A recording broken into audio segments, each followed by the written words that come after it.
Hi, Rabbi. These days, I find myself wondering more and more, have I been ambitious enough in life? Did I set my goals correctly? Did I pursue the right ones?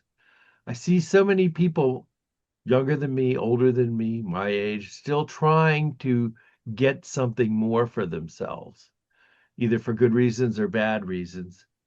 But to me, it always seems like avarice. When does ambition turn into avarice? I wrestle with the same thing, Joe. I'm about to become an octogenarian. Did I pronounce that correctly? Yes, I think you did. Okay, 80 years old. And throughout my entire life, whenever I went somewhere, oh, hello, Rabbi Block. What's your congregation? How big is it? And when I say I spent my career in a psychiatric hospital with the VA, they either walk away or change the subject.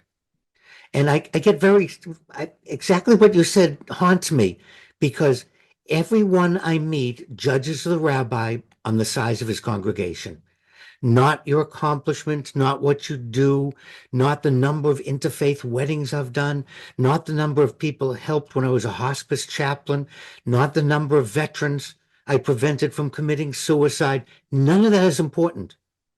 And I realize as a society, we need a measure. And it's an easy measure numbers. How much do you make? How big is your congregation? How many people look at your cartoons? I think that's the easy. And I don't blame anyone because we want to measure success. What really becomes important then is to find a measure that we're happy with, that we can take a look and say, I did a good job, Joe. I am successful. But it doesn't show up because we just don't have the numbers. I've often said, we've talked about this before, that the numbers aren't important. It's the message that you're putting out that's important. The truth shall come to you, uh, but you have to listen for it. When I taught at John Carroll High School, and particularly with my seniors, uh, and this subject would come up, and always my students would say to me, Rabbi, you're driving a 10-year-old Honda with 350,000 miles on it. I'm driving a brand new Mercedes. And someone else would say, oh yeah, I have a brand new Lexus. The kids in the class, and they would say, why would I want to be a rabbi or a priest? We want nice cars. We want to have vacations. And look at you and look at what you're doing. And I would smile and say to the kids, you're right. We have to make a choice how we're going to measure success. So my own students measured me as a failure based on my old Honda. I have memories of things that I've done, people I've helped, little children that have given me hugs, uh, sick people who have thanked me for my attention, uh, poor people who have appreciated my generosity. And that's something that I treasure and I can revisit in my mind.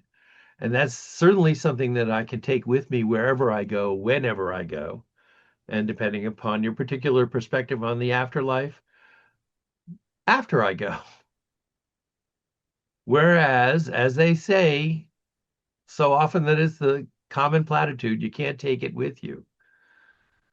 But we don't really believe that in how we judge each other and how we look at each other.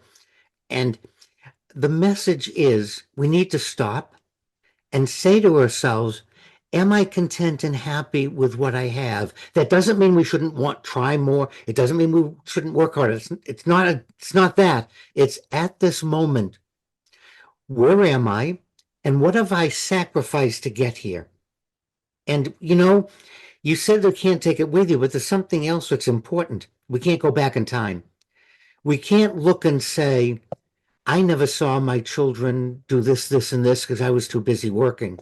I never visited my father, mother, sister, brother, aunt, uncle, cousin. I was too busy.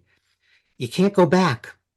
And once I hear people say that all the time, you know, I have never met a person in hospice who said to me, I should have worked harder, Rabbi. I didn't spend enough time at work, Rabbi. Well, usually chaplain. That's how people refer to me.